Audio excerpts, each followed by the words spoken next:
He's listening to his less increase. He said, where is he going to get the money? You think he will not get the money just because you people were just enrich yourself with state money? Okay. President Muhammad said he will be able to pay the 10,000 people. So please, stop the propaganda. Stop the jandam. It won't work. She needs, you see, Ghanaian youth want jobs. We are giving them jobs. Of jobs that led them to apply to be employed in these various security services. You didn't plan this process very well, and the aftermath has shown. Even from the first time when we had these excesses, and excuse me, when even sadly people passed as a result of this process. It's exposed. As for the plot plan, we can't debate it. We can't debate it. Okay, let's Yamo bibi akwaba informed by platform we eso abusia. Said ye NDC for mumma ano asiati mu communication mu kura no me mega nwa na me yakọ ni yakọ akọhwe NDC communicator bi oyo ba awachi NPP communicator bi esi wono ma ono nso ye biema. In fact, our educating on the economy and also the CLOSAC almost strike calling off and the security recruitment issues ebe yo nwa and obedwe hu abibiza ho sisi say there what men can do, women can do better. I am the say NDC embrace the youth in their communication system and also in their party and ebebo papa. Yenkoti is her analysis way. She is very brilliant and such a top-notch analyst. When it comes to politics, Yakoba Ibetwaso. I guess. Yes, across the nation. Great. And how's it going? So far, so good. There has been a tremendous improvement since we took over. We all know what happened previously. But with the leadership of my boss, Abigail Elon Mensah, there has been change and people are commending. So recently in the Ghana Institute of Marketing Association, Maslock has been commended of its gains. This is first of its kind, and I must take this opportunity to commend my own boss. I know what we have started will take us far. We know there will be difference. People have started seeing what is happening with Maslock. Recently, we launched the Prison 360 and Capital Behind Bars. What we are saying is, if one is in prison, that doesn't mean economically he or she cannot do anything. So in collaboration with Abubuya, we're able to train some inmates and the YEA to fix our Abubuya at our center. And out of this, they will be given some incentives to save. Once they are out, they will also get something to start a living. So these are some of the things that we have put in place, and we believe that by the end of this year, there will be a massive improvement with Maslock. Great. One major challenge, though, is how you're able to collect back what you have given. We're around 51%, I guess. I'm not too sure whether that's correct, but is it something that you've been able to put measures in place to ensure that? Because it's the biggest challenge that you'd face, Maslock faces, actually. You are right. That's our major challenge, to give out loans and assets and how to take them back. But since we assumed office, we kept so many measures in place, and we had our debt recovery was around 430 million. As I talk to you, we have done almost 20 million. Okay. Yes. That's unprecedented with Maslock. The team is fantastic. We are on course and we are still pushing. We will chase anyone who owes Maslock. We will make sure whatever belongs to the states come back to the state. Once you come to Maslock to pick our loan, you should have in mind that it is not free. You have to pay. Just that the government has put measures in place to cushion our beneficiaries in terms of our interest rates, in terms of the processes. Everything is flexible. So what I encourage people to do is, once you get opportunity to benefit from Maslow, you should have in mind that you have to pay so that it will revolve to get to your brother out there, your sister out there, so that we can all benefit from the reset agenda. Awesome. We wish you the best, and we're hoping that, for me, I think that it's one of the things, that major issues that if you're able to deal with it, it means that we'll see a lot of progress. Because when people collect and they don't bring back, you don't know where you're going to collect the next money to go and give to another person. That becomes a problem. Anyway, great stuff. Let me start off with you, Zaki, and the minority in Parliament and the refund. I'm tempted to say the refund agenda. Because over the period, I think that one of the major issues that have come up with regards to the recruitment is the fact that you have taken monies that you do not have to necessarily take them. So why don't you give it back to the people? The majority still defends it, and they believe that you did same when you were in office as a government. And so asking us to refund those monies is totally not something that you're supposed to be championing in the first place. Thank you, and then good morning to your cherished listeners. I think the call of the minority in Parliament is in the right direction. Because for me, I know government didn't just wake up one morning to engage in this recruitment exercise.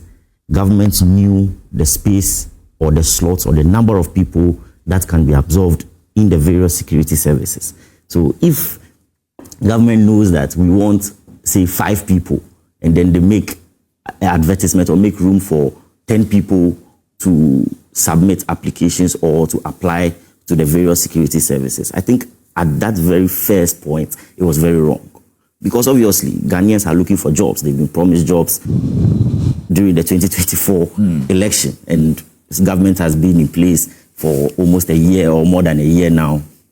And they are not even seeing the 133 take place. So if they see slots for security services openings, obviously they would make their applications and want to apply for it. So if government knew that these are the number of slots that were available, and then they made room for this number of people to apply, which was more than they can absorb, it is only fair that if these people can't be absorbed, they refund their monies to them. As for the issue about the NPP did same and all those things, no. I think that if the NPP did same in the past, and for which reason the NPP was kicked out, and the NDC government, which promised us a reset, is now in place, I think they ought to be doing things right and in the right direction. Because it is not for the continuance of it or for the convenience to say that it's been like this. That is why Ghanaians bought into the idea of a reset.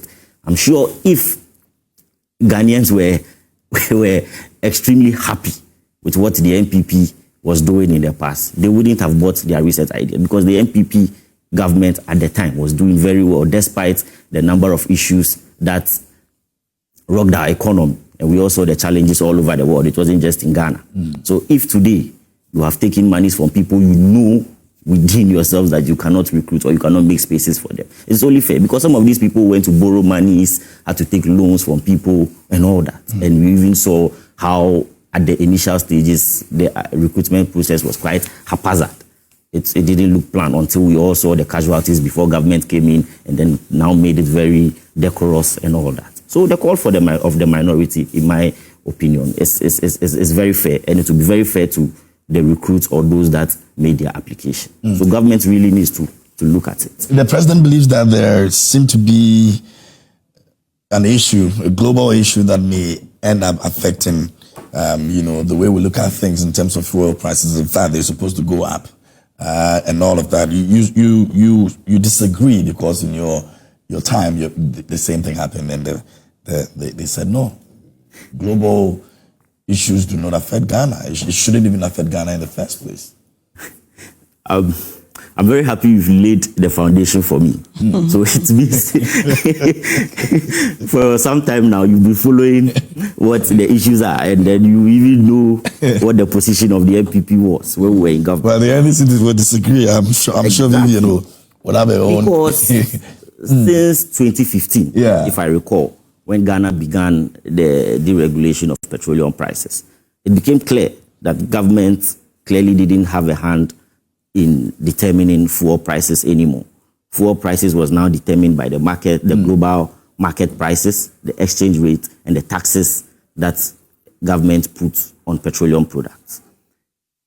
So when the NPP was in power, we also, when the Russia-Ukraine war kicked in, when the effects of COVID-19 also began to set in on our economy, we saw fuel prices began to go on the rise. And we kept telling Ghanaians, we wanted them to understand that these things are not the doing of the NPP government, but it is because of global factors that have rocked our economy. We saw the then opposition leader, now the president, tell us that something that is happening 7,000 kilometers away can never affect the Ghanaian economy. So if today fuel prices are on the rise and then the government have begun, I've seen some members of parliament of the NDC begin to pray and say that the Iran-US war should die as soon as possible so that fuel prices... Is that not your prayer too, as a Ghanaian? Of course, that is my prayer too. But you see, the politics of... So does it become a problem then if they are praying so that we don't get to that point? It is very important. Because, of course, I buy fuel too. And fuel prices affect cost of business. It affects transport fares. It affects cost of operating businesses. And it affects the daily life of every Ghanaian. Absolutely. Which, of course, I am a Ghanaian. And I wouldn't want prices of things to be all over the place. But it is important for us to note and remind this government that the politics of honesty and consistency is very, very important in these matters. Because we needed to, if they had sided with us, because why would former president, current president Mahama, then former president, when he's in Ghana, he says to Ghanaians that, oh, look, the Russia-Ukraine war and COVID-19 and all these global factors that the NPP are quoting does not have an effect on fuel prices. But when he goes outside to international forums, he admits that these global challenges affect our local economy back home in Ghana. Today, you are in power and you want us to accept it. I'm sure in the minds of Ghanaians, they'll be like, what really is the point? There is no consistency and there is no honesty. Because if Ghanaians or the NDC then had put politics aside on these matters, because these matters are not matters that we needed to engage in politics with, today the tone would have been set. Everybody would have understood that these things, clearly government does not really have a hand in it or does not really have much to do. But they were on their own course and making their own agenda, because then they were so eager to come to power. Even when they came to power and fuel prices were quite low, because of course the price of crude on the world market was also on the low.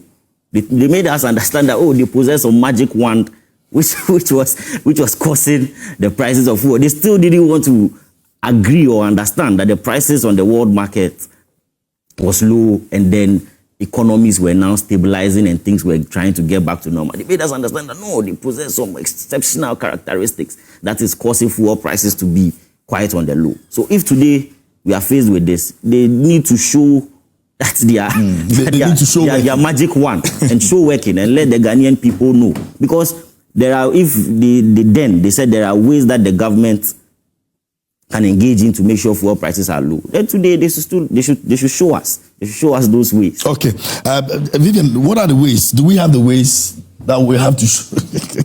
We have to show. KMJ, we have the ways, but before that, please do me a favor to say a good morning to my constituents. That is Kintampo North, most especially to my constituency chairman Bishop, our constituency executives, and my own godmother, Her Excellency Dr. Mrs. Lordina Mahama, yourself, the Vice President, Professor Jinana Opoku Ajiman, our chairman, which is the National Chairman, Asidu Inketia, Chief of Staff, Julius, everybody in NDC, a very good morning, and His Excellency John Dramani Mahama Ababio Ejumerua. KMJ, before I start with the fuel issue, a quick one on the refund that the minority, the micro minority is requesting the NDC government to do. You see, I always don't want to compare issues, but we were in this country somewhere 2018 February. They opened the portal for people to apply. They knew they were going to take about 500 people, but about 84,000 people applied. My question to Mohammed this morning is, did they refund the monies to the applicants? No. It is never done anywhere. Since when in Ghana has somebody applied for something, and for that matter, you were unable to qualify for, and you demand your money be refunded to you? It's like going to the bank to apply for a loan. There are a whole lot of processes you go through. So you do not say that after assessment, once you do not qualify for the loan, the application fee and other fees that were paid before should be refunded to you. No, don't forget that some operational cost has already been incurred. So who comes in to pay for that? But we don't want to equalize whatever they did. But what I am saying is, this government is a listening government. We were in this country, KMG. Yeah. They were recruiting me after 2018. I never saw any advertisement on air, in the newspapers, everywhere that they are recruiting. Before you hear, they are in the training school, they have passed out, they are working. Nobody heard about recruitment. We should be grateful to President John Dramani Mahama that he is transparent with whatever he is doing. He opened up the portal, and demand is so that people are out there, they are unemployed. And the quest for them to be employed was so high that people have to apply and ensure that they also get something to do. In as much that they want to serve the country, most of them are unemployed and they want to find something to do. But in your case, you were just doing it closed doors for your own party faithfuls. So once NDC has come and has just opened up to everybody, which our own people are even backlashing us, that why are we opening it? But don't forget, President Mahama promised of a reset agenda. And in resetting the country, you don't go back to do the wrong things. I'm glad he admitted that they didn't do the right things. That is why Ghanaians chased them off. And I promise him that they will continue to be in opposition because of the bad legacy they left.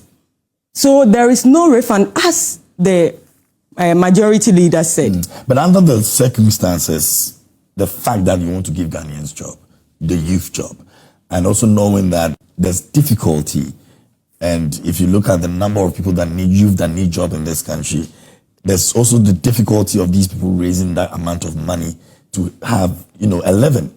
You think if we decide that we want to maybe give some of these monies back to the people, maybe for those who did the initial stages and did not qualify, if you paid 220, the government would decide to refund maybe half of that money for you, just to support the youth that is not having a job and is struggling around and all that. You think it wouldn't, take care of most of these complaints that have come up? Because it's not just the minority that is complaining. Many of these people who applied are all complaining. KMG, they are doing propaganda with this issue. Including those who applied? But they are not limited to only NDC. It was open. The portal was open to every Ghanaian, because we said once you're a Ghanaian, you also demand and qualify to be employed. But you see, once you need something, you also have to commit to whatever you have interest in. So if you say you want to travel, you have to pay for TNT before you can travel. So once you need something, you need a work, you have to commit to that. And the processes, you have to go online and apply for. The cost was 220. During their time, those days that they were selling the forms, how much did the form? It was less than what you're selling now. It was 150 Ghana cedis. Some were buying it at 250. Okay, I'm not aware of that. But what some were buying it at 250. They were all buying at the same place or the same process that was opened. Because from what I have seen, some were buying it at 250 instead of the 150. Yes, and we came and said we are charging 220. But my point is, whatever you show interest in, there should be some commitment. Yes, President Mahama is a listening government and a leader. I believe he's been listening to their concerns, and he may come out. But for me, what I think is once you have committed to something, it is a process, and it's a fact that we can all have it at a go. We can all have it at a go. I am glad I heard that those who unfortunately did not qualify, their pins will be kept for them for the next recruitment. So what it means is, next recruitment, you are not going to pay for anything again. Okay. You use your own pin to re-register to be considered for the next batch of recruitment, which I think is fair. I think is fair. So we're now moving from 20,000 to 40,000, according to the president. Yes. It means that those who have already applied and did not get will be given that space when the next application is due, or it will be open to everybody again to apply and be part of it. Okay, so you see, even those who have qualified, they are yet to go through medical screening. And looking at the numbers over... We're still going to get it, trimmed down eventually. So all these people will be factored in because those who qualified were more than the 5,000 to be recruited. So now a listening president has moved it to 10,000. So many more people will be considered. But definitely, looking at the rise of the teeming youth wanting to serve their country through the security services, there is no way you can meet their demand. But at least you'll be able to solve some number of people that they will be employed, and at least it will also reduce the unemployment rate, which is a good thing. Unlike their administration, the former president, Nana Akufo-Addo, and their leader now, Dr. Mahmoud Bawumia, wouldn't have listened. But President Mahama is a listening daddy. So when he heard the cry of the teeming youth, he said, what? I have to sit my interior minister down. He called all the head of securities and they had to engage. Out of the engagement, then the president said, okay, I am increasing the number to 10,000, which is fair. With this increment, these opposition people, they are still complaining that they were not expecting President Mahama to have increased it. So for them, it's like they want to equalize whatever wrong they did with this present administration, but it won't work. Everything they are doing is jandam, but it will never wash. What we are saying is we are focused. The teeming youth out there, they understand what they are going through. With the promises given to President Mahama to the youth, they believe in him that by the end of his tenure, he will be able to deliver. A whole lot of this youth will be recruited, not only in the security services. There are other initiatives coming up. Don't forget 24-hour economy. Yes, and the Ejumara program. They are done. I think somewhere next week, President Mahama is starting. Okay. Now 2,000 beneficiaries are going to be given grants to start something on their own. Already some people are doing something. They are just going to pump into their capital to do more. What it means is that once they get this grant, they will also, in their own way, employ other people. I have been telling people employment is not just with the formal sector, because this country, the informal sector employs more than, that is the private sector. So assuming I have this grant, and let's say I am doing a mobile money business and now I have expanded it, I will be able to employ 1 or 2 people. Should 10 people do same, won't the unemployment rate decrease? It will. But these people, my brother here, they never did that. So what I'm saying is KMJ, the youth should tone down. Okay. They will be salted. Okay. Back to the fuel prices. No, I'll come to you. So that maybe we'll do the last one. Back to the fuel prices. You see, I keep repeating this. My brothers in the opposition, led by Osahene Afenyo Market, they should stop equalizing everything. It won't help them. You see, now Ghanaians are not based on propaganda. They are wise. They know what happened the last 8 years, and they know what is happening. In President Mohammed's second coming, a year and some few months, they know what is happening. People are wise that you can't throw dust into their eyes. And don't also forget that criticizing the government should be based on context. Yes, we do admit, when we were in opposition, we criticized the government of the unbearable hardship that they kept us through. But when President Mahama assumed office, everybody in this country saw what was happening. I got surprised that it got to a point, you'll be stuck in traffic for almost 30 an hour. And we know that Accra is usual of traffic during Christmas period or festive period. So I begin to question myself and ask people, what is happening? They say, yeah, fuel prices has come down to the standard. People who hate their vehicles have now taken off their vehicles from their garages and they are using their vehicles. Yes, back to the road. It caused a lot of problem as well. Yes, of course. But people are not getting vehicles to go to their work and come back home. I hope you don't hear it anymore because there have been some measures kept in place. And the Vice President mentioned that we are bringing some more buses. I think 30 will be coming soon to, pushing people to get the... But how soon? I'm sure the ordinary Ghanaian will be asking, okay, yes, how soon are we looking at this? Very, very soon. We're already in the very first quarter. Very soon. Just have patience for us. Very soon. But KMJ, what I'm saying is, when President Mahama assumed office, fuel prices came down. They're going up again? Still, it has come down. It is up again. Don't forget, we are in a crisis globally, affecting the global economy through this geopolitical tension facing and affecting crude oil. You all know Iran, Israel, and US, they are fighting themselves.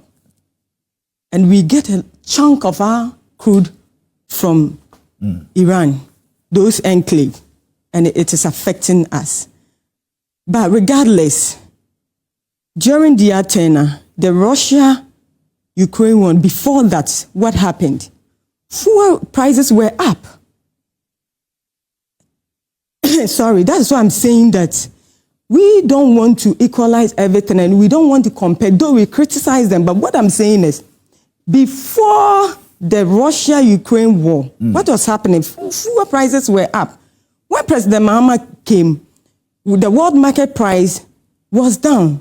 So President said, once the market price is down, don't forget, the prices at the market world is the benchmark of which the president and his cabinet will also sit on and know how much per liter it will cost Ghanaians. So the listening president said, oh, now fuel prices has come down, so I have to also reduce prices just to cushion my people, cushion businesses, and people were happy.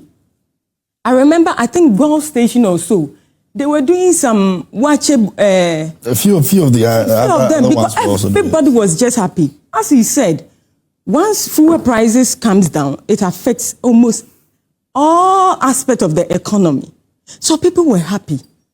You tell my brother Mohammed here, he's a prophet, but sometimes they don't say the truth. You see, I tell people when their leader said that inflation is not what they will eat, they are not seeing the change. What we are saying is the cedi has come down, but they are not seeing the change. So basically, I tell them, a gallon of cooking oil, the Kofor gallon, was sold at 1,000 Ghana cedis. Back in Techima, I remember we had to pre-order for oil because people will tell you that if you don't buy oil, in the next few days, there will be increments. So you'll be forced to buy oil. Now, I ask myself, I ask you, how much is a gallon of cooking oil? That is the Kofor gallon. Selling at 500 Ghana cedis. Is it not the change we voted for? The 5 kg half bag of rice was sold around 500, 600. Now, with 280 Ghana cedis, half bag of sultana rice. Even this price is sold in my village, not in Accra. Back in my constituency, Kentampo North. Just yesterday, I bought half bag of sultana rice at 280 Ghana cedis. Is it not the change that we voted for? So what I'm saying is, now there's crisis.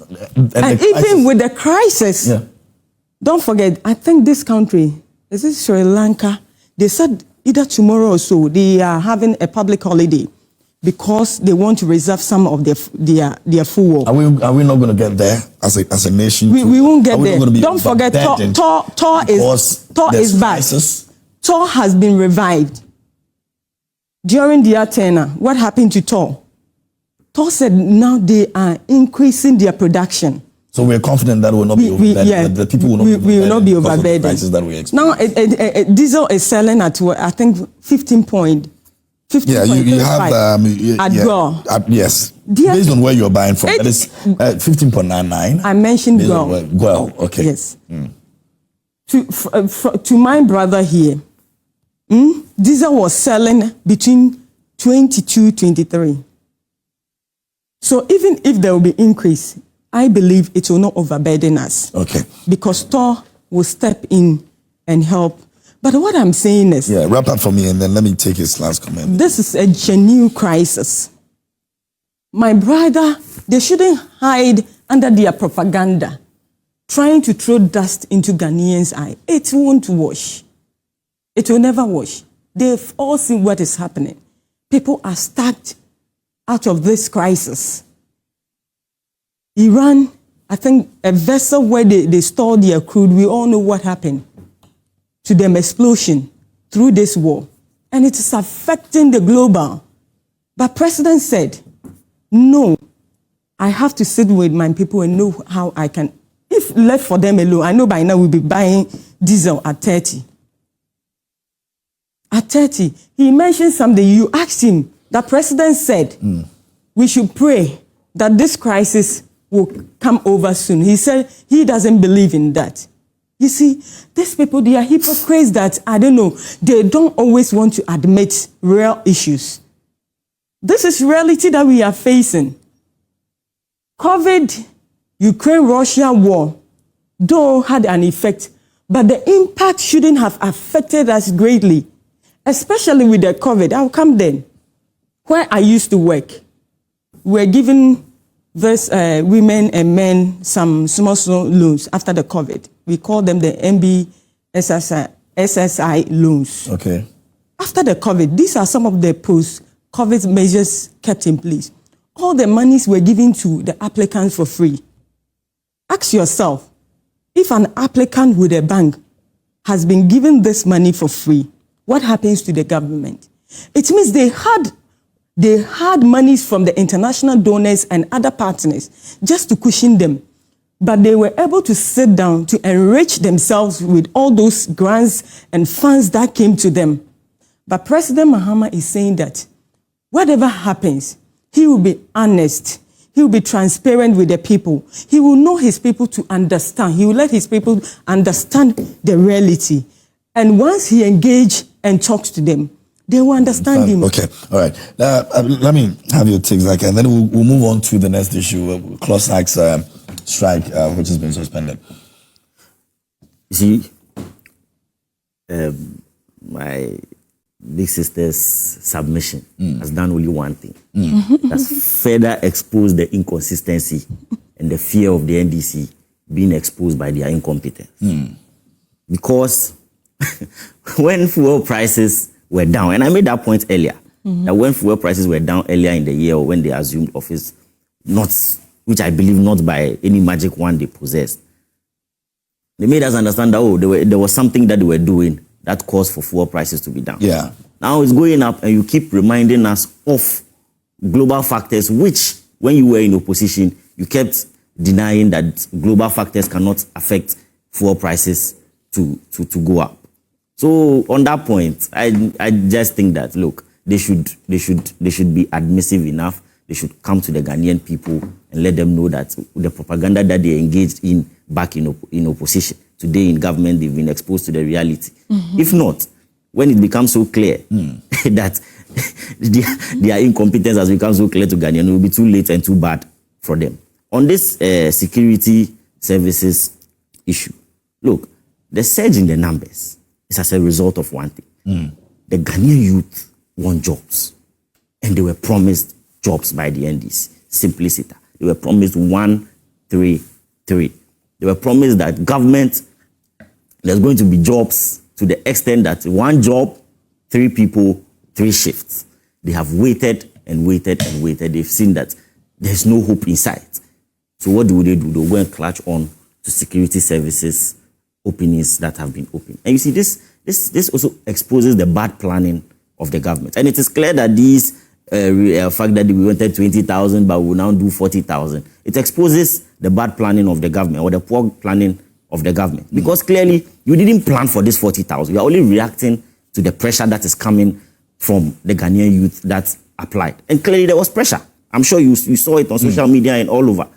So why should an issue like security services recruitment expose government badly or push government to the wall that they react to pressure with security services recruitment? We're talking about police, military, customs, and what have you. It is not a matter that you badly plan for and react to pressure that comes for it. And this has financial consequences for the government or for the country. So if you knew clearly that you could do 40, why didn't you do that at the beginning and structure this recruitment process in a way that the number of people that you want, in a way, you not take so much number of people that your slots cannot cater for. So clearly, it's very sad, and I don't feel safe even discussing this issue, because security services matters have been reduced to a reactionary matter by the government where they react to pressure. Come on. Okay. We can't do that. All right. Let's make progress. No, the final point I'm trying to make. The final point I'm trying to make is that, you see, what can save this government is for the 1 job, 3 shifts, 3 people to kick in as soon as. Well, they've made progress now. The secretariat is done. No, their adverts were very clear. We saw the adverts. They were very clear. So they shouldn't process. They should just they should still want where in this country have you seen even this 24-hour economy authority that is, I'm sure by now they close at 5. They don't close. They close at. But somebody told you. This is a gradual process. There is no job in this country. Now, do you know for a fact that they close at 5? Oh, they'll close at 5, big man. Or there is nothing that they are doing. But is he also aware that GVLA is running 24 hours? There is no Ghanaian in this country that has colleagues that they go to work and change 3 shifts between 3 people. There is no job as a result of the promise. As a result of the promise that the NDC government made in opposition, where you have 3 people going for 1 job in 3 shifts. It is not happening anywhere. Mohammed, promising you something doesn't mean you should rush over it. We need to take our time. GVLA is running 24 hours. Please, these security issues that we are talking about, once they are employed, they'll be running it. Because don't forget the 24-hour market. I keep on saying that we will need people to mount the place for our Ghanaian women and our the market is the place where these people go. It's not just the market. Shifts. It's not just the market. So that's what I'm trying to make the point to you, that there is no job in this country the industries, that 3 people run shifts. Please let me make my point. Because that is what the Ghanaians expect. The DVLA runs 24 hours. Yeah. No, what I'm even saying is the industries that has been given incentives. Once they start, some have already started. These industries, they will also be running the 133. Some will go in the morning, afternoon, and evening. It is not novel. It's new because we have cushioned most of the industries in terms of incentives. Does it not increase the number of employment then? Yes, it will. It will. Very soon we will bring out the figures, and you will see that it has increased the number of employment. Okay. So this is by way of cushioning them. Yes. So they can please. He mentioned something. Let me quickly react. Any job in this country, even here in multimedia, there are segments of your job that require that people run shifts. Yeah. And since time immemorial, they've been running shifts. So it's nothing new. It is nothing new. Go to the Oxford Street in the evening. But the difference is that they are cushioning to ensure that those people do not go out of job because the companies cannot pay them. So what is going to happen?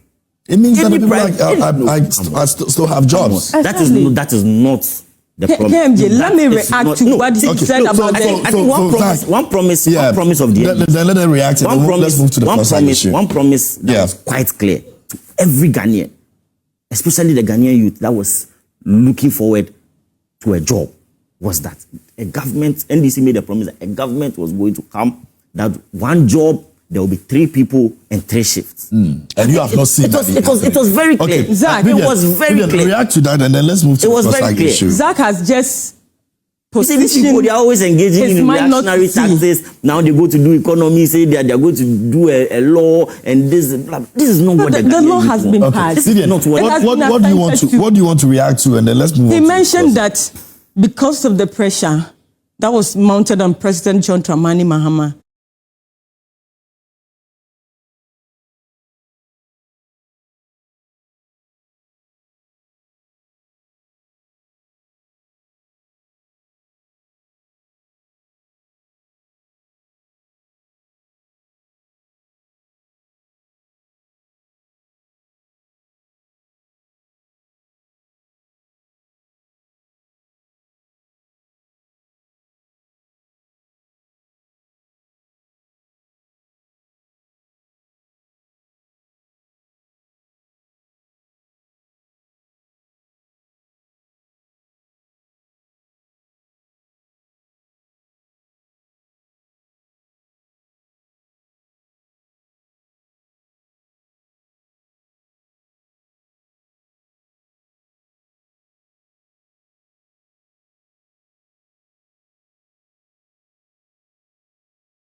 that was why the numbers was increased. Yes. But I thank God that at least we now have a listening president. Thank God that security matters. I thank God that we have a listening president who listens to the cries of Ghanaians. No. If it were to be the Akufo-Addo Bawumia government, this is security. They wouldn't have listened. They would have hid under IMF conditionalities that we are questioning that we cannot add up to the numbers. But President Mahama says, irrespective of the conditionalities, He's listening to his less increase. He said, where is he going to get the money? You think he will not get the money just because you people were just enrich yourself with state money? Okay. President Mahama said he will be able to pay the 10,000 people. So please, stop the propaganda. Stop the jandam. It won't work. She needs, you see, Ghanaian youth want jobs. We are giving them jobs. Want of jobs that led them to apply to be employed in these various security services. You didn't plan this process very well, and the aftermath has shown. Even from the first time when we had these excesses, and excuse me, when even sadly people passed as a result of this process. It's exposed. As for the plot plan, we can't debate it. We can't debate. Okay, let's make progress to the next issue, which is CLOSAG. I'll still start with you, Zach, and then I'll take Vivian's thoughts on that later. Are we happy the strike has been suspended? In fact, they're giving government 14 days to resolve the issues. Oh, of course, because CLOSAG renders an essential service to this country, and it is. I'm very happy that they are ready to sit at the table with government and engage and ensure that the issues that they are raising are resolved. And for me, it is important that the government goes to the negotiation table with an open mind and in all honesty, engage them, listen to their grievances, and make sure that they try and meet the demands of CLOSAG, because we can't continue to have these strikes here and there and there. So the fact that they've agreed that within 14 days, the government should come and engage them for this issue to be resolved. Otherwise, they would continue to go on their strike. It is very important that government takes advantage of this 14-day window, engage them in all honesty, where they can meet the demands that they are making, they make sure that they meet them. Where they can meet them over a period, they meet them. But you see, it is quite interesting that for more than a year now, we've been made to believe that the economy is running smooth and everything is going on well, and you keep having these little pockets of these labor agitations. I think that it's... But you're also aware that the argument is that you made this promise to these people and did not fulfill it. And the president now, or the government now, has to do that for you. There has been that argument as well. This excuse of we did this and the NPP did that. Look, at this stage of this NDC government, they don't need to be referencing those things. Because what they promised is a reset. And they promise that they are going to reset every aspect of Ghanaian life. And in resetting every aspect of Ghanaian life, you need to make sure that you are working to make every aspect of Ghanaian life work better than it was before. That is the essence of a reset. Because if reset is to continue the status quo and everything that continues to go on, then what is the use of the reset? So like I'm saying, if they are saying that the economy has bounced back, let it reflect in every aspect of Ghanaian life. They should go humbly, engage CLOSAG, and make sure that whatever demands they are making, they look into it and make sure that they meet them. And so that within these 14 days, that ultimatum that CLOSAG has given them, we don't come back discussing strike issues again. I think that it doesn't speak well for the kind of picture that they paint about a gloomy economy, even though Ghanaians know that there is nothing that has changed with the coming of the NDC government. Okay, Vivian. KMJ. I think, as Zach mentioned, we're all happy for the suspension of the strike, and I am happy for that, and I believe there will be proper engagement. And you see, the difference between the previous government and the NDC government led by His Excellency John Dramani Mahama is that President Mahama is a listening government. You asked him that these negotiations were done during their regime, and this is a new government. Some negotiations went on, but President thought it wise to engage them to see if the negotiations that were taken previously would help Ghanaians, if there should be some revision or some amendment or whatever. So I believe within this 14 days, we're going to come out with good news to CLOSAC. When I say President Mahama is a listening government, people don't understand why I keep on saying that. Maybe it's reactionary you are looking for. You see, during their tenure, there were escalations of strike. It got to a point that people were intimidated and they were even afraid to come out. They were afraid of the government of Nana Addo Dankwa and then their now leader, Dr. Mahmoud Bawumia. Dr. Mahmoud. Why was that bad? What were people afraid of? People were afraid because if you are not careful, you will lose your job. If you are not careful and you think... If you're an appointee and you speak against the government, yes. You lose your job. People were intimidated. They couldn't come out to express their views. So they didn't like what the government was doing. They didn't. That is why people, out of pain, they gave them the 38%. It was all part. I believe this negotiation, like I said, will bring us something. But the difference is clear. They don't listen, but we listen. But is the government now able to give what they are demanding for? That's what I'm because saying. You've got 14 days to be able 14 days. Do we have enough to be able to solve the issue that they are asking for? If not all, I believe some conditions will be met. Yes, if not all, I believe some conditions will be met. And don't forget KMJ, strike just didn't start from today. It started from somewhere. But the good thing is, we engage. We engage. We don't intimidate. We engage them, give them the reality, negotiate well with them. Then we all come to a better resolution so that Ghanaians will be happy with NDC government. So for me, what I'm saying is they shouldn't listen to their propaganda. The haircut that they had, they want to force themselves to ensure NDC also get the haircut. But we are not getting any haircuts anywhere. We are not getting it. So the end of President Mahamad's administration, for the next NDC government to take over, whoever leads NDC to take over, there wouldn't be any haircut. You see, pensioners went on strike simply because of what they did to them. That is where the equalization comes in. So they are forcing to paint it to people that this cocoa issue is deliberate. But don't forget, I told you that the world market price is just a benchmark. It's like the Ghana reference rate.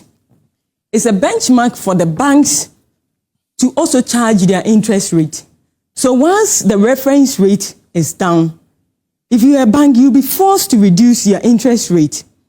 Now, the world market price for cocoa is down. You see, they were throwing jandam, telling people that when they go to Ivory Coast, and the good God of President Mahama showed a way. When we were here, that people, they brought a news from Cote d'Ivoire that their prices are further decreased. There's no smuggling of cocoa.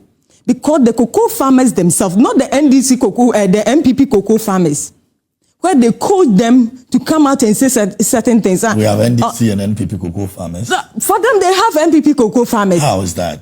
Because I was watching. Farmer is, I was watching a video.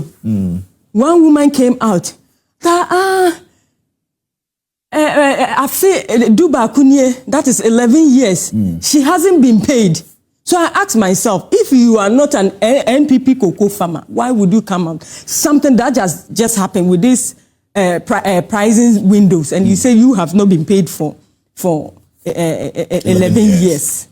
You see, so that's clearly an NPP cocoa farmer. So they recruit these people and ask them to come and say things. But you see, the cocoa farmers themselves, they understand, because they realize that when the prices increase, though we promised them that we'll be paying this amount, XY amount, we couldn't pay. We couldn't pay because during their tenure, what they were paying the cocoa farmers, they were cheating them because the world market price had increased. So one weekend they were paying them 3,100, and President Mahama took it to 3,600. There was an increase.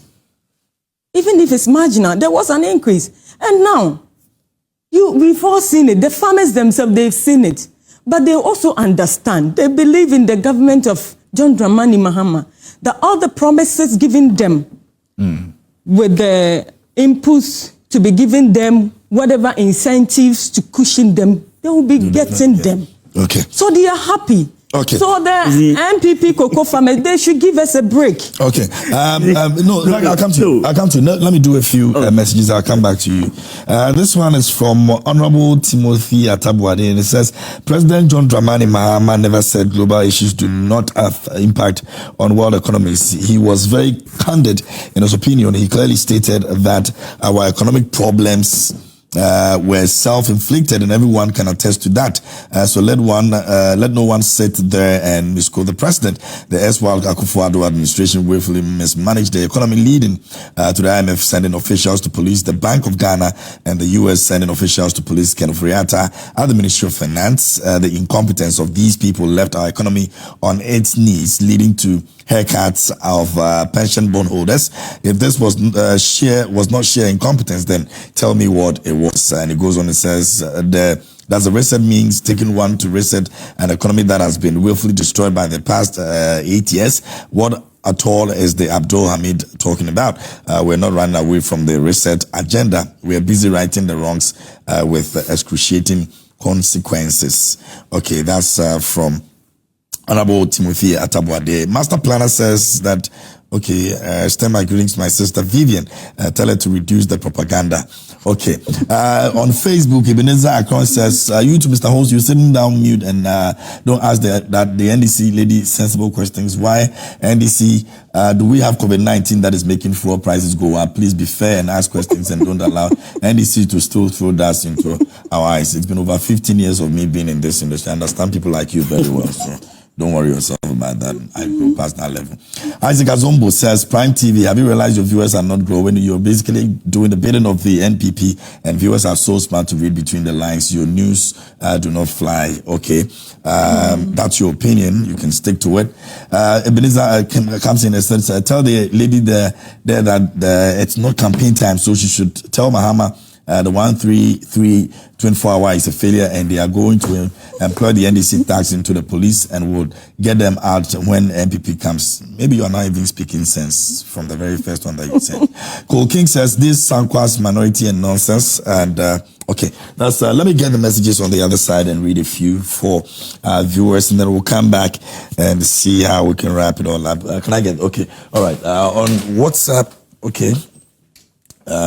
This one says, let me go here and see what we have over here. It says, good morning, KMJ. It looks like Vivian is living on Mars. How can you be happy when your income is drastically reduced while cost of living is racing like Usain Bolt?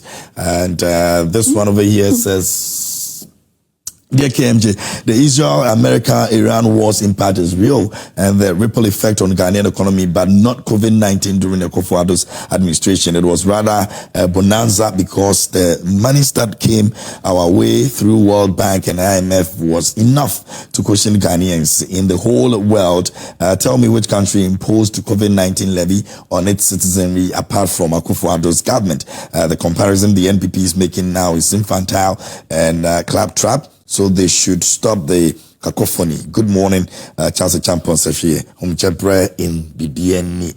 All right, good to read your message over here on the show as well. From Gasti in Brekumi says, does this NDC lady understand herself? Who on earth will be happy when their salary is reduced? She should stop insulting cocoa farmers. Okay, let me go to Spinkters. Michael is there. He says, good morning, KMJ, and hope you're blessed. I'm good. Please, both NPP and NDC were propaganda parties, but now that NDC has learned a lesson and now trying to help this country in the right direction, then we should all rally behind them. Please ask for the 24-hour economy. I think the implementation started working. I personally saw Tema Port vehicle yesterday night around 12 p.m. at Lashibi, at Shaiman Road, at lighting workers. Thank you all. Really. Okay, next time when you see, take a picture and send it to me, okay? I would need evidence for that. Some people watching, as Samankasi says, the NDC led by the Mahama government thinks Ghanaians still have short memories. What did Mahama say when Ghanaians were complaining about the Ukraine-Russia war? So today, if the Russia-Ukraine war, which occurred about 7,000 kilometers away, truly had no negative impact on Ghana's economy in 2024, according to Mahama, then logically a conflict between Israel and US, Iran, happening even farther away, about 9,200 kilometers, should also not be expected to affect Ghana's economy in 2026. Listen to their propagandist defending the indefensible that the Iran-US fight is different from the Russia-Ukraine fight today. Fuel prices and electricity bills have increased, and you are telling us different stories. 2028 is just around the corner. Regards to Dr. Mahmoud Bawumia, Samuel says, Sarkodie. Okay, this one over here says that please, the NPP man said Ghanaians voted them out because they didn't refund the recruitment money. KMJ, you know it's not true. That wasn't even a discussion during 2024. Elections like the cathedral, private jet, rental, economic mismanagement, etc. He's saying the government should have limited the number of applications which won't give equal opportunities for people. The same NPP would come and say the government doesn't want to give the youth jobs. That's why there's a limited number of people to apply. The university, do they limit the number of people to apply? Don't they give opportunities to all?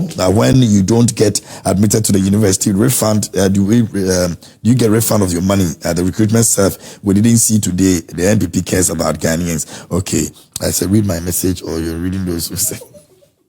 I just did. I just read your message. Are you okay now? Good.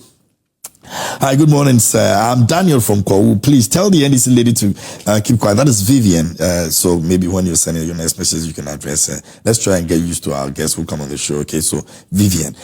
They have always been saying the economy is in good shape. Inflation is at single digit. Dollar is down. Fuel price is down. But still, prices of goods and services are high. So what's the sense of the good economy? We were all in Ghana where JDM and his party crashed this country in 2012, 2016. Nanado and Dr. Bawumia came in to pick us up and put everything in order without making noise. But the JDM has come again and still making noise. Teachers have worked for about 9 to 14 months without paying them, and they have decided to go on demo. And the GES has threatened them. Culture of silence, haircut for cocoa farmers. In fact, this government should stop making noise and solve the problem at hand. If you lie to gain power, you fail to rule. Thank you, sir. Let me go to this one over here. It says, good morning. Please tell Vivian, she's saying the truth. The NPP man should concentrate on how they can make their party attractive to Ghanaian, and my greetings to Honorable Kofi Adams, fantastic sports minister. Okay, yes, yesterday they had the draw for the World Cup as well. Good morning, Mr. Host. So NPP still have the guts to be talking. The NPP communicators should give us a break. Today Ghana is working. President Mahama is working, and no amount of propaganda would save them in 2028. Kudos to the in your studio from Chairman Olabode Williams in Nima. Okay, so that's Vivian and Zaki on the other side. Let me do this one. It says, good morning, KMJ. It looks like Vivian is living on. Okay, I think I've read this already. Consider best message. I think I've done that already. Okay. Akonsi Gariba from Tamale says, good morning, KMJ. The NDC told Ghanaians that they are managing the fuel prices well by reducing the fuel prices to cushion Ghanaians. If the fuel prices are now going up, the NDC administration should inject the skills they claim to have that resulted in the reduction of the fuel prices to cushion the current hardships the Ghanaians are going through. However, whoever trusts the NDC administration should be prepared for more hardships. My regards to Alhaji Dr. Mahmoud Bawumia. When you guys finish your message and you add those things to it, you know what I think of you. Okay. KMJ, the reason why many of us in the youth have deserted the NPP and joined the NDC is simple. The NPP has consistently shown that they do not prioritize the well-being of ordinary citizens. When they are in government, their policies often lead to hardship for Ghanaians. And when they are in opposition, their posture sometimes suggests that they are quick to highlight or even anticipate difficulties rather than offer constructive alternatives. For instance, at the very early stage of the US-Israel-Iran tensions, the NPP was already questioning whether the government would pass the consequences on to Ghanaians. That made me wonder, how can a political party that seeks to govern position itself in a way that appears to expect or amplify hardship for its own people? This is deeply concerning. It reinforces why many of us feel disillusioned. Ghana deserves leadership that consistently puts the welfare of the citizens at first, regardless of whether a party is in power or is in opposition. NPP never again. Abbas Haruna sending that one. This one over here says, good morning, KMJ. Where else in the world can one pay an application fee for a visa and a university admission only for it to not to go through and then demand a refund? The NPP's New Patriotic Party actions are not realistic. They need to address their shortcomings by holding Ken Ofori-Atta accountable for his stewardship in Ghana. Why are they avoiding accountability? Ghanaians are wise to this. After 8 years in power, the NPP has failed to fulfill their promises of one district, one factory, one village, one dam, and much touted Paulugu Dam. Now they expect the NDC to implement a 24-hour economy in just a year. This is a blatant hypocrisy on the part of the NPP. Timothy Anabila from Bechem sent in that. Let me go to this one over here. It says, good morning, KMJ. Please, the MOU was signed in 2022 to take effect in 2023, but they didn't implement it. And it's not true that the previous administration captured the MOU in the handover notes. It took the intelligence of the national executives of CLOSAG to approach the incoming administration of the MOU, and discussions were held with the new administrations in 2025. The previous administration dealt with CLOSAG in bad faith. They should spare us their commentary. Okay. And maybe I'll do one last one and then we'll move on. Good morning, Mr. Holt. The CEO sitting there, she's telling lies, and she should know that she is a Christian. No 24-hour economy is not working. Be fair to yourself. Okay. Maybe let me do the favors for this one. Good morning. Please tell the NDC lady in your studio that we want her to come to Takwa in Suayem constituency and see how we are suffering from last year, October up till now. There's no water. We have Bonsa water. After election, we have some group in Bonsa water. They are doing galamsey day and night. They said their party is in power, so she should stop what she's talking about. Secondly, the cost of living at Takwa in Suayem is more than anything in this country, and that's from Obiara Problem. Okay. Your name, man, Obiara Problem. Okay, those are some of the messages. I don't know if you want to respond to a few of them. Okay, Zach, let me hear from you.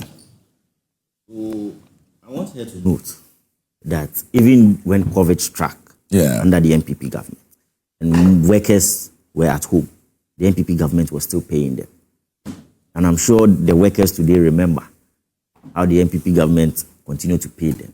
Today, teachers have not been paid, and they've been told that they can't picket or demonstrate. If they do, they will lose their job. I'm sure you know that. Yes, they've been told. So what intimidation? Where were they told? Beyond that? Oh, you've not seen it? They've been told that if they picket or they demonstrate, they'll sack them. Yes, they'll face sanctions. What's intimidation and this thing? Maybe isn't it a measure to ensure that maybe they don't leave, but rather engage, so that whatever the agreements they've worked for several months, they've not been paid. Understandably, but I'm saying they're only asking when these things, the workers engage in these things, they're only asking for their due. Yeah, because they have worked, they have served, absolutely, and they ought to pay because they also have families to take care of them. They have mouths to feed, and they have people that depend on them. And they also need to feel motivated every morning to wake up and go and serve the country. So it is important that even if you can't pay the person, sit have a down way of and engage in. That's what I'm saying. But I am thinking that, and I'm not holding brief for them, but I'm saying maybe that could be a measure to engage them, to let them. No, but outrightly, you say that sanctions will apply if they go ahead to picket or demonstrate. And let me also go. You see, she goes on to this cocoa issues and say that some of the cocoa farmers are NPP cocoa. I think that no, it is very sad.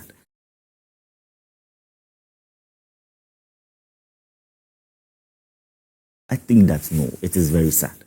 These cocoa farmers were also having expectations, because clearly, even if I don't remember any NDC official then about the promise to pay cocoa farmers a specific amount, they mentioned a specific amount, and I remember the current finance minister, Honorable Atuforsen, I remember he made a categorical promise that they were going to pay cocoa farmers 7,000 cedis when they were in opposition. That was 6,500. 6,500, sorry.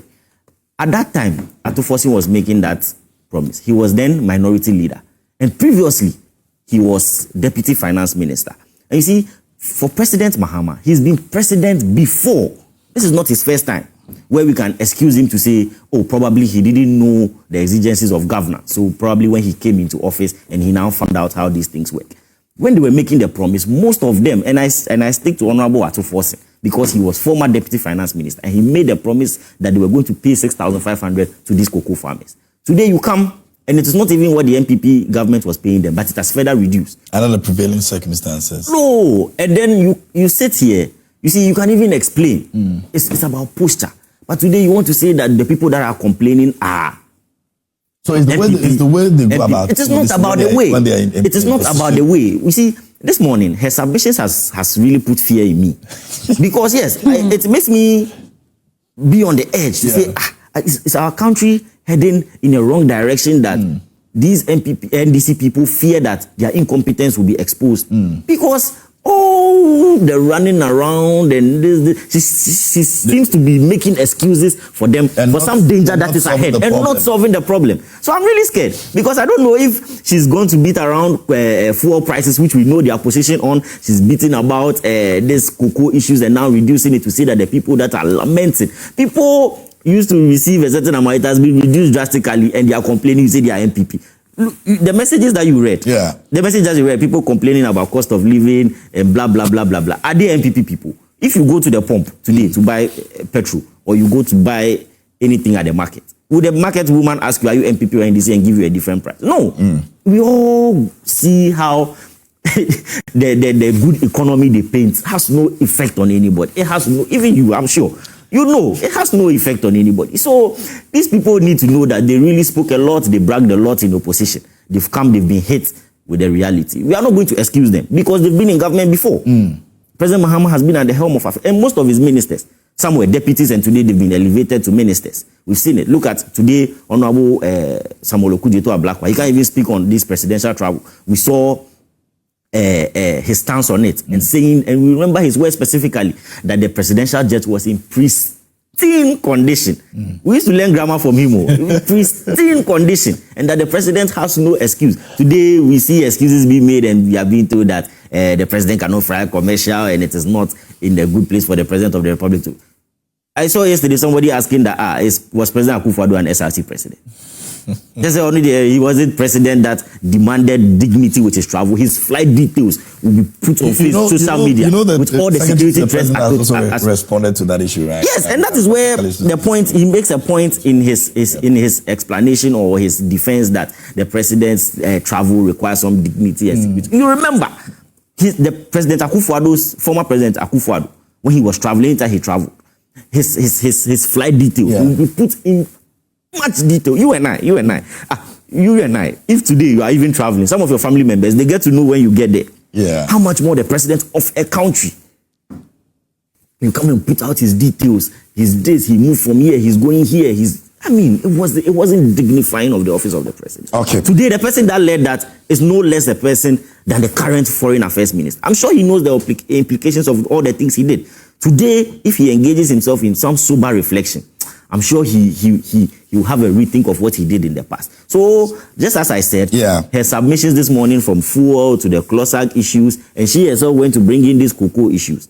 It only gives me a signal of danger ahead. Okay. But it doesn't give me a good So picture. Let me take your wrapping up comments too, and then we'll get that. KMJ, what I want to ask him is on the cocoa issue. Yeah. When they were giving them the 3,100, what was the market, the world market price? So Atuforse mentioned that as at then, looking at the world market price, NPP was just cheating the cocoa farmers. So should it be NDC looking at the world market price? We will be able to pay 6,500. We can pay. That's why I said governance and criticism is based on context. So it was within the context what the market price was, the world market price was then. And you were cheating them. And you think the NPP understood giving them that way? Or maybe, so that is why I am explaining to him, so that he will carry it out there and explain to the NPP. When I say NPP cocoa farmers, because of what was happening at the time. At the time. That if we were in power at this time, based on what is happening, exactly, would have been able to do this. Exactly. So what I'm saying is now everybody has seen how much the world market price is going for. When you do the calculation, the 2,500, we are not saying that we take pride in reducing the cocoa prices. We share with their sentiment. But what we are saying is that is the reality. Today, should the world market price of cocoa increase, President John Dramani Mahama will revise it and increase it. That they can take it from the president. He mentioned COVID, that during the COVID time, people were paid whilst they were home. Yes. Forgetting that they were getting grants. They were getting incentives. So you can't just say that you won't pay them, because you have been instructed to take this money and do this, that. But you rather overburden Ghanaians.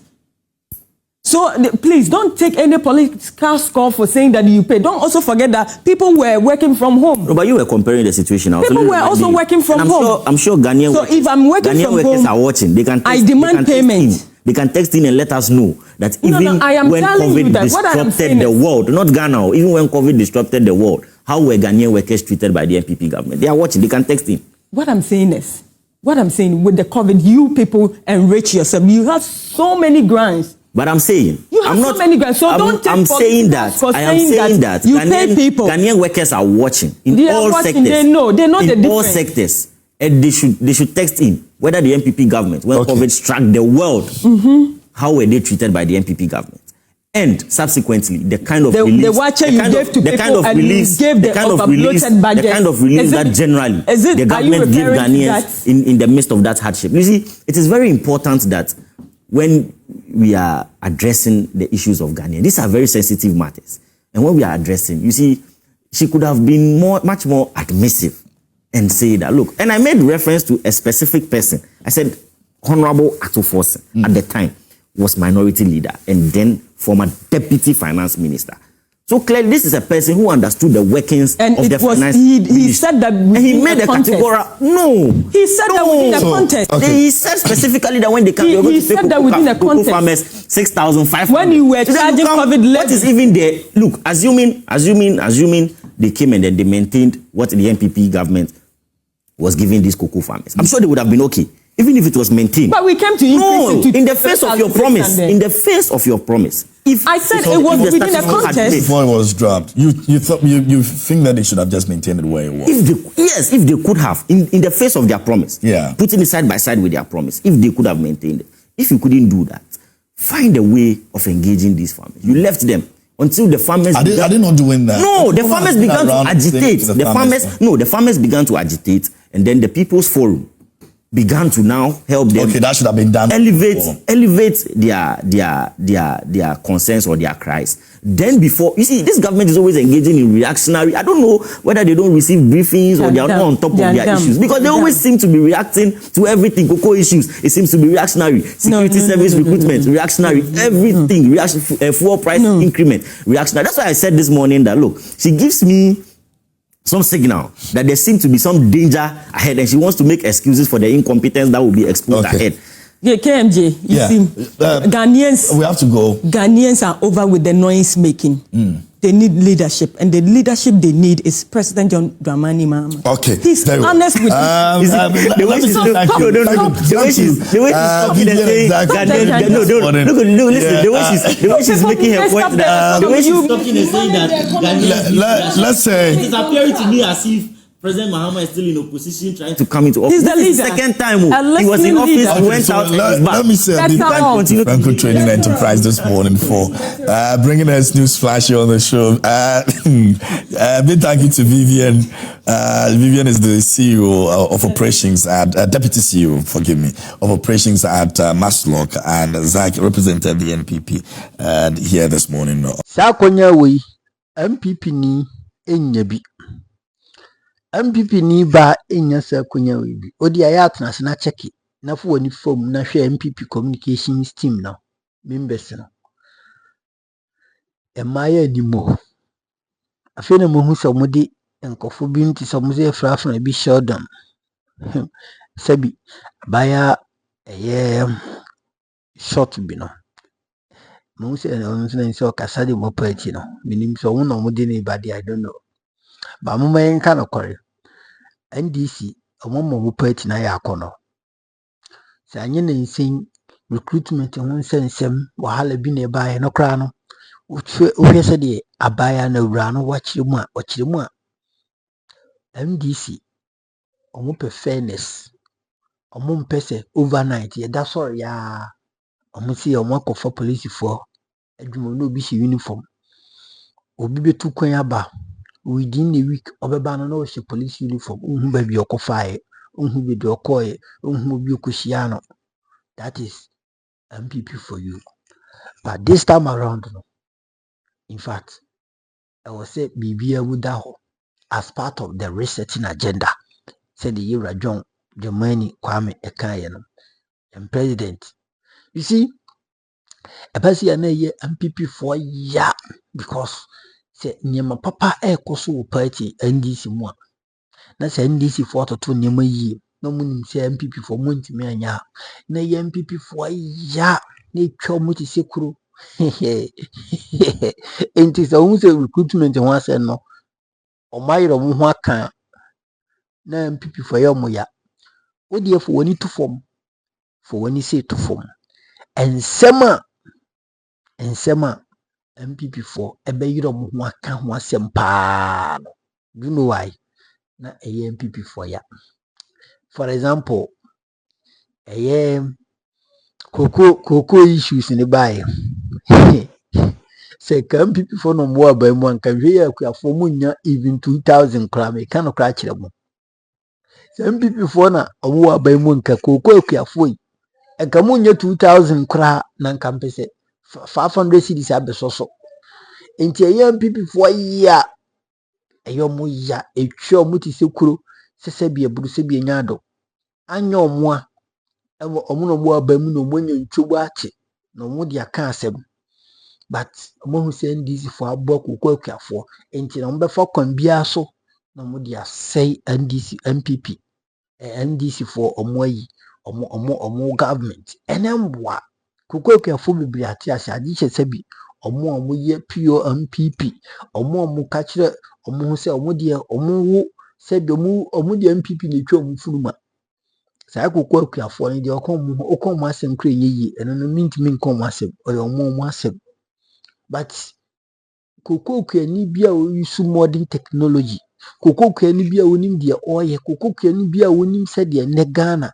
eni wiase eman eni wiase afo na nyina niema esi ekobia no he or she understands what the NDC government said and no ankasa tena hodoma otimu se NDC aban aboa kokokua afo in terms of price ya esoti amanone because Cote d'Ivoire in fact Cote d'Ivoire price no kra no enye wakono se kodu koko bio but Ghana ban pese koko akuafo hu tom nti no watum asan de akade aka mo ho eye de wo so ye de mom ntu ye koko kuani a na umpewe ya na wopedien umpewe na wopedien umpewe na wopedien umpewe na wopedien nti abusia na kware na mianim di NPP fo ne de mo hu se NDC ya de bi na se beboa party na ama mo atena in power for so long na che NDC NPP fo ne share na mo ye ne negative na yo mo ya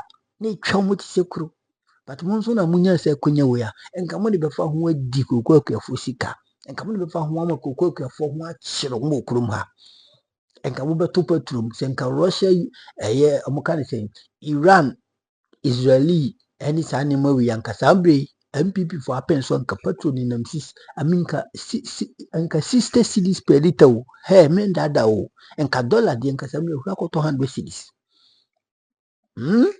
enka dollar hu akoto 100 cedis o ye kan lokra kire o because no mo di ye niema COVID-19 by na any dollar any twaka bia enso nkofo dollar huru kosoro petrol bo kosoro electricity tariffs kosoro okokom si COVID-19 it is any pakuo ni mo beje omodi sankofo no beje omodi so mbeti masesa Ghana shebre adena MPP for mo yesa na Ghana ni bi so betina ba bi aka se NDC aban enya ade he mo mpene NDC aban ya ade papa NDC aban shake Ghana animunyam ene uko international award people are having trust in NDC John Mahama omun se John Mahama boy adwumaden ampa so papa no look at the kind of ahombrase hwe the way we sit here na hwe the way we see ni owura no kyese ono adwem papa nko na hye yewura John Mahama de kremu ma hwe na busua Ibrahim Mahama tumi koto jata helicopter mo kan say private jet no de ache Ghana akufo da busua ben pa na be sa ade wi asanti be die tu no ban na mba gigi Ghana fo adwuma ye odu so mu ye Ghana fo but mba gigi adwuma no to aso asanti be die so apedie tu ha me bufu kura me kasa asesa asanti be die tu no ye secretary general to the president ye wo man was man ambassador at large ya kasi ka bibiri kwa into the one we see enti untimi mfa MPP compare NDC o NPP for di aboran kasa NPP for ba Ghana ombe di aboran kasa ombe bu omanwe na NDC for ye ne dia omo ye transparency o ba je se mutaka no sabi ahomaso wo ni mu ena ono nso ne kasa ne ni ye bi ena ema NPP for nya NDC iti se ono nso so ja ni suban no na so osua humility no know how to talk to people when issue come. I think say ebe okay what you say nti kira wadun comment section ni yankopon shira yenu aba yankopon kan wate why ade wate MPP wate NDC ni munya wate NDC ni o ma ni munya mo ba NDC mo bye bye.